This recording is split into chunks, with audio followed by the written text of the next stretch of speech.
नमस्कार दोस्तों, आप सभी का स्वागत है। आज की ये मोटिवेशनल स्टोरी ईमान का ज्ञान बताएगी। तो चलिए शुरू करते हैं।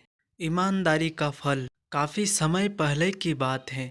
प्रतापगढ़ नाम का एक राज्य था। वहाँ का राजा बहुत अच्छा था, मगर राजा को एक सुख नहीं था। वह यह कि उसकी कोई संतान नहीं थी और वह चाहता था कि अब वह राज्य के अंदर किसी योग्य बच्चे को गोद ले, ताकि वह उसका उत्तराधिकारी बन सके और आगे की बागडोर को सुचारू रूप से चला सके। और इसी को देखते हुए राजा ने राज्य में घोषणा करवा दी कि सभी बच्चे राजमहल में एकत्रित हो जाएं। ऐसा ही हुआ। राजा ने सभी बच्चों को पौधे लगाने के लिए भिन्न भिन्न प्रकार के बीज दिए और कहा कि अब हम 6 महीने बाद मिलेंगे और देखेंगे कि किसका पौधा सबसे अच्छा होगा। महीना बीत जाने के बाद भी एक बच्चा ऐसा था जिसके गमले में वह बीज अभी तक नहीं फूटा था, लेकिन वह रोज उसकी देखभाल करता था और रोज पौधे को पानी देता था। देखते ही देखते 3 महीने बीत गए। बच्चा परेशान हो गया।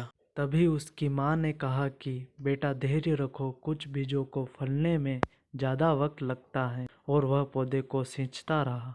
6 महीने हो गए।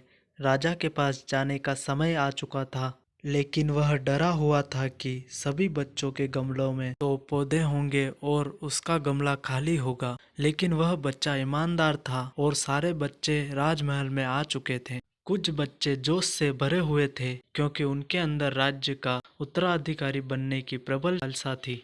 अब राजा ने आदेश दिया, सभी बच्चे अपने अपने गमले दिखाने लगे, मगर एक बच्चा सहमा हुआ था क्योंकि उसका गमला खाली था। तभी राजा की नज़र उस गमले पर गई। उसने पूछा, तुम्हारा गमला तो खाली है। तो उसने कहा, लेकिन मैंने इस गमले की 6 महीने तक देखभाल की है। राजा उसकी ईमानदारी से खुश था कि उसका गमला खाली है। फिर भी वह हिम्मत करके यहाँ आ तो गया। सभी बच्चों के गमले देखने के बाद राजा ने उस बच्चे को सभी के सामने बुलाया। बच्चा सहम गया और राजा ने वह गमला सभी को दिखाया। सभी बच्चे जोर जोर से हंसने लगे। राजा ने कहा, शांत हो जाइए, इतने खुश मत होइए।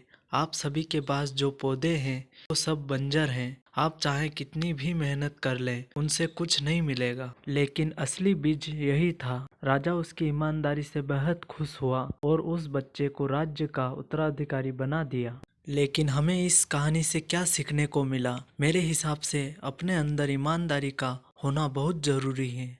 अगर हम खुद के साथ ईमानदार हैं तो जीवन के किसी न किसी पड़ाव में सफल हो ही जाएंगे, क्योंकि हमारी औकात हमें ही पता होती है। हम खुद को पागल बनाकर खुद का ही नुकसान करते हैं। तो दोस्तों, आपको ये मोटिवेशनल स्टोरी कैसी लगी कमेंट में ज़रूर बताना, और वीडियो को लाइक करना और चैनल को सब्सक्राइब कर लेना, ताकि ऐसी और भी मोटिवेशनल स्टोरी आप तक तुरंत पहुंच जाए। धन्यवाद।